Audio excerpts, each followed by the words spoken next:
Hello again. Now, the horrors of gender-based violence are an everyday lived experience for a lot of women in this country. Some who try to put an end to this horrific experience are often let down by those who are supposed to protect them, namely the police and the justice system. We've had far too many traumatic stories of rape, abuse and murder being carried out by repeat offenders. This Women's Month, we take a look at where we've gone wrong as a country as we discuss the state of the justice system and policing. To speak on this, I'm joined now by Ncube, the National Director at Lawyers for Human Rights. Mr. Ncube, good afternoon. Thank you for rejoining us here this afternoon on Today. Where are we failing our women if you look at the human rights frameworks of the country and you look at the system of justice? I think we're failing them everywhere, right? If you look at it, from a prosecution point of view, even where you do manage to work hard and get a conviction for gender-based violence, we know in June, for instance, the Yakoswat judgment where he was let go with a fine, even though there was those horrific images all over social media, and he admitted it. So we definitely have a sentencing problem, but the bigger problem is at our police stations, where we get a lot of cases where women go and try and open, or people who've been abused domestically go try open cases, and the police are not always receptive to assisting them and carrying out their duties. And there's a lot of stigma that also comes with gender-based violence in society, which leads to most people not even bothering to go and try open cases because they've seen both the justice system fail, even when you're successful with the prosecution, and police stations fail us. So we definitely need...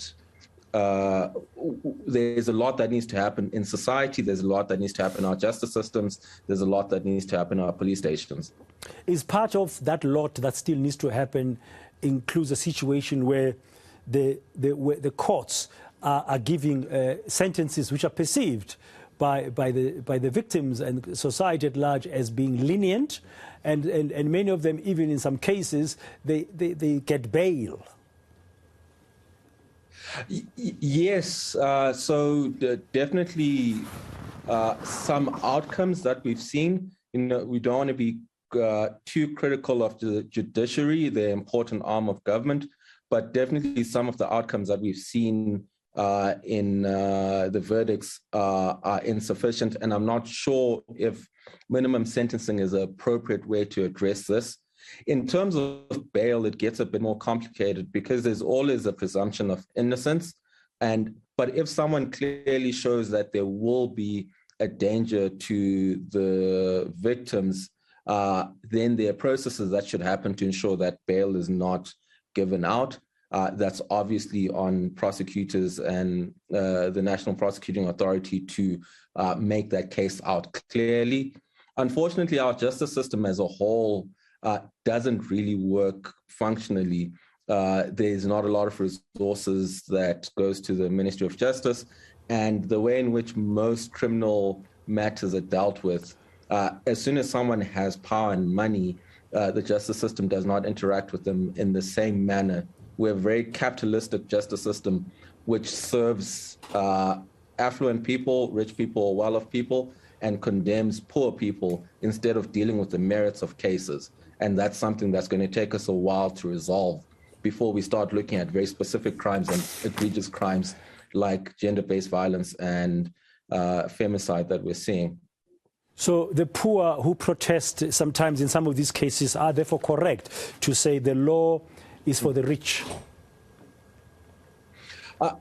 It shouldn't serve that way. The way our statutes are set out are about redress, are about access. But functionally, that's how it ends up operating. And a lot of that comes down to the way in which the state allocates its resources and the way in which the police prioritize their activities. And also the attention and spotlight that politicians give to certain issues. So unfortunately, the answer would more likely be yes.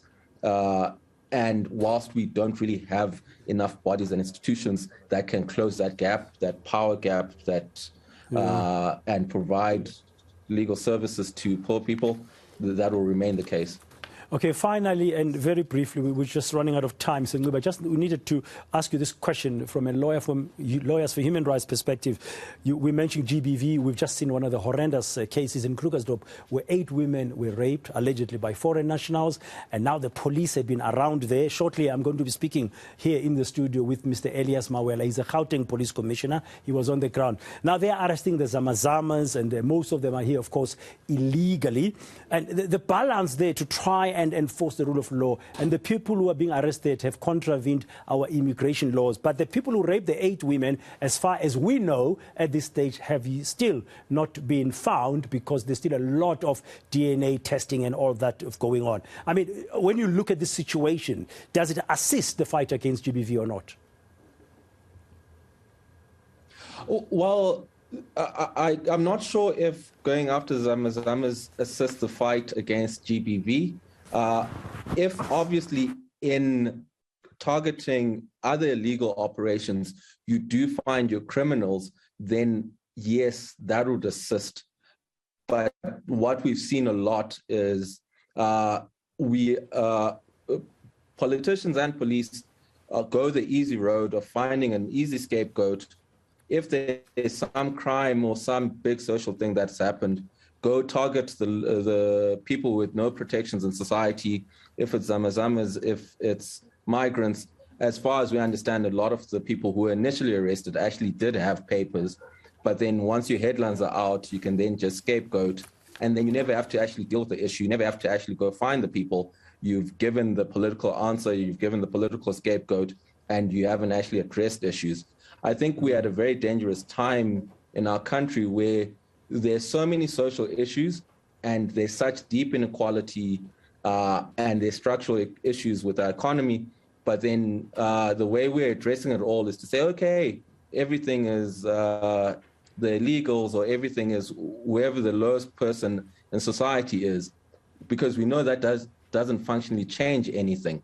So we definitely hope that in some of these activities, the people who are responsible for those horrific crimes will be found, and not going to condemn the police doing their job in targeting any illegal activity, but hopefully the attention will be addressed towards the criminals and addressing these crimes and not just political box ticking.